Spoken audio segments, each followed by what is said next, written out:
Hi guys, for today's video, as you can see, so ayan, binibisan ko na po ang ating pasaway dahil papasok po siya sa school. Yes po, first day of school po niya ngayong araw. Kaya sobrang saya po niya kasi mag-school na daw po siya. So ayan, habang binibisan ko siya, ang dami kong payo sa kanya. Na huwag po siyang malikot sa school, makinig siya sa mga teacher, huwag siyang makipag-away sa mga classmate niya. Sumagot siya kapag kami tinatanong sa teacher. So ayan, opo lang po siya ng opo dyan sa akin. Ewan ko naman po pag uwi niya. Ay naku. So ayan, at habang binibisan ko po siya dyan, ang daldal din po niya kung ano-ano po yung mga tinatanong niya sa akin.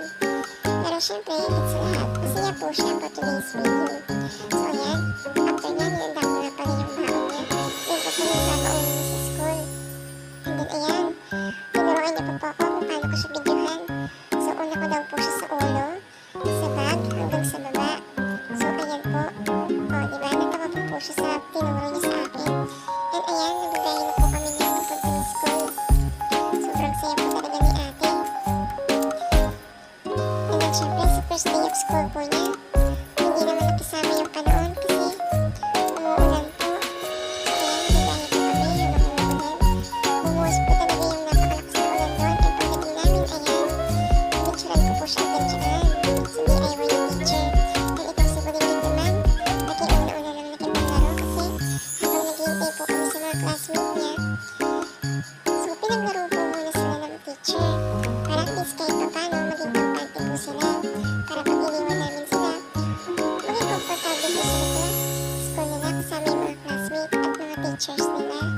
So ayan, busy na nga po sila sa paglalaro nila habang hinihintay yung ibang classmates nila dahil sa sobrang lakas ng ulan kaya hindi pa sila makapasok. At itong si Bulinggit naman, ayan, nakahanap na rin ng kalaro niya.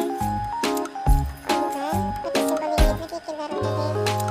And then ayan, nag-enjoy lang po sila sa laro nila. Ang sa amin lang, batang pasaway, kasama namin natin. Ayusin mo sa pag-aaral mo, galingan mo, makinig ka sa teacher. At dapat marunong ka makasalamuha sa mga classmates mo. At syempre higit sa lahat, huwag ka nakikipag-away, okay? Okay lang sa amin ni Daddy kahit na wala kang award or kahit ano man lang yung kung saan lang yung makakaya mo, okay na sa amin ni Daddy. Basta importante, magaling ka sa school at marunong ka makipagkapwa-tao. So ayan, nag-start na nga po sila dyan. So kinakausap na po sila ng teacher.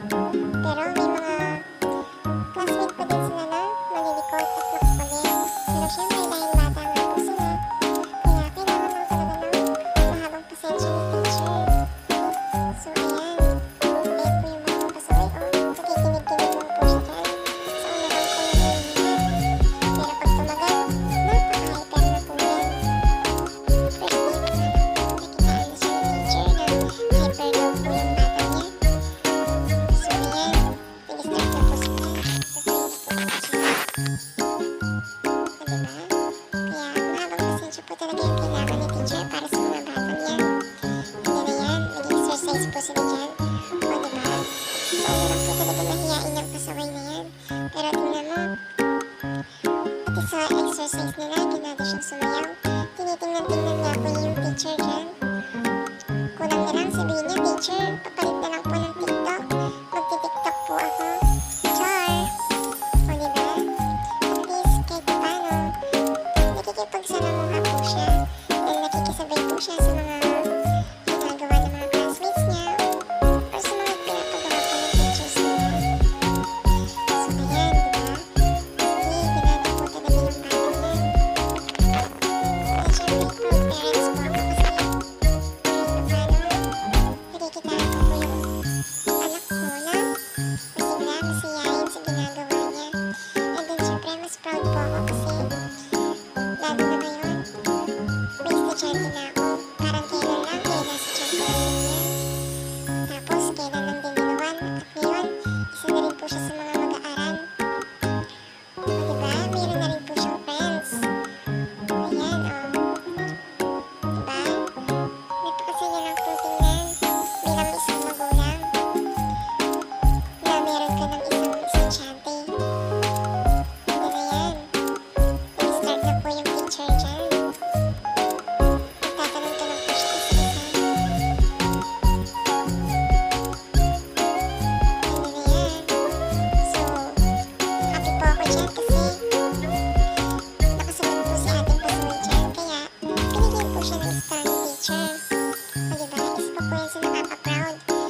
halos lahat naman po sila ganyan yung ginawa nila. Wala naman po talaga mga perfect kaagad. Lalo na, mga daycare pa lang din po sila. Ganyan na yan, dahil nag-activity po siya.